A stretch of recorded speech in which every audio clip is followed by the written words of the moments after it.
Yehezkiel 42, bilik-bilik untuk imam-imam. Lalu diiringnya aku ke pelataran luar bagian utara, dan dibawanya aku ke bilik-bilik sebelah utara yang berhadapan dengan lapangan tertutup dan berhadapan dengan bangunan yang di ujung barat.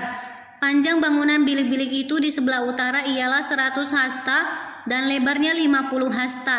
Berhadapan dengan yang 20 hasta dari pelataran dalam dan berhadapan dengan lantai batu yang terdapat di pelataran luar, ada serambi yang berhadap-hadapan dan yang bertingkat 3. Di depan bilik-bilik itu ada gang menuju ke dalam yang lebarnya 10 hasta dan panjangnya 100 hasta, dan pintu-pintu masuknya adalah di sebelah utara. Di depan bilik-bilik itu ada gang menuju ke dalam yang lebarnya 10 hasta dan panjangnya 100 hasta, dan pintu-pintu masuknya adalah di sebelah utara. Bilik-bilik di tingkat atas adalah lebih kecil dari bilik-bilik di tingkat bawah dan tingkat menengah dari bangunan itu, oleh karena serambi-serambi itu memakan lebih banyak tempat dari bilik-bilik itu. Sebab bilik-bilik itu bertingkat 3 dan tidak mempunyai tiang-tiang seperti yang ada di pelataran luar. Itulah sebabnya bilik-bilik atas lebih kecil dari bilik-bilik bawah atau tengah. Di luar ada tembok yang sejajar dengan barisan bilik-bilik berdekatan dengan pelataran luar dan terdapat di hadapan bilik-bilik. Panjangnya 50 hasta, sebab barisan bilik yang berbatasan dengan pelataran luar panjangnya adalah 50 hasta.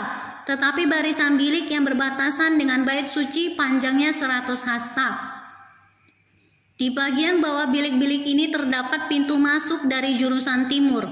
Kalau orang dari pelataran luar ingin masuk ke dalamnya, dan pintu itu terdapat pada pangkal tembok luar di sebelah selatan di hadapan lapangan tertutup itu, dan di hadapan bangunan yang di ujung barat ada juga bilik-bilik, dan di depannya ada gang. Bilik-bilik ini serupa dengan bilik-bilik yang di sebelah utara, panjangnya dan lebarnya, pintu-pintu keluar dan rancangannya seperti pintu-pintu masuk di sebelah utara. Begitulah pintu-pintu masuk bilik-bilik yang di sebelah selatan. Ada juga pintu pada pangkal jalan yang melintang di sisi tembok, yaitu pintu dari jurusan timur kalau orang ingin masuk ke dalam bilik-bilik.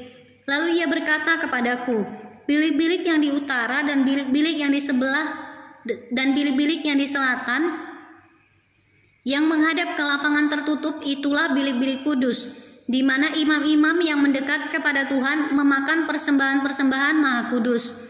Di sana mereka akan menaruh persembahan-persembahan maha kudus, korban sajian, korban penghapus dosa, dan korban penebus salah, sebab tempat itu kudus. Kalau para imam masuk ke tempat kudus, mereka tidak akan keluar ke pelataran luar sebelum mereka menanggalkan pakaian mereka di sana yang dipakainya waktu menyelenggarakan kebaktian, sebab pakaian-pakaian itu adalah kudus. Mereka harus memakai pakaian yang lain, barulah mereka boleh datang ke tempat umat Tuhan.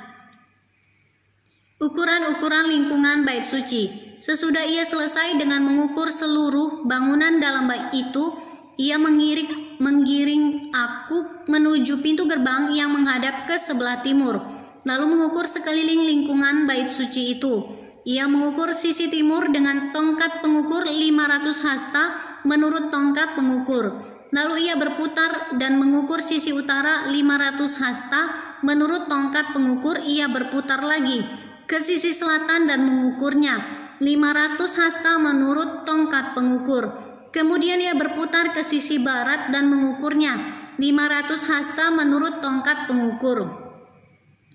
Keempat sisinya diukur. Sekeliling lingkungan itu ada tembok, panjangnya 500 hasta dan lebarnya 500 hasta untuk memisahkan yang kudus dari yang tidak kudus.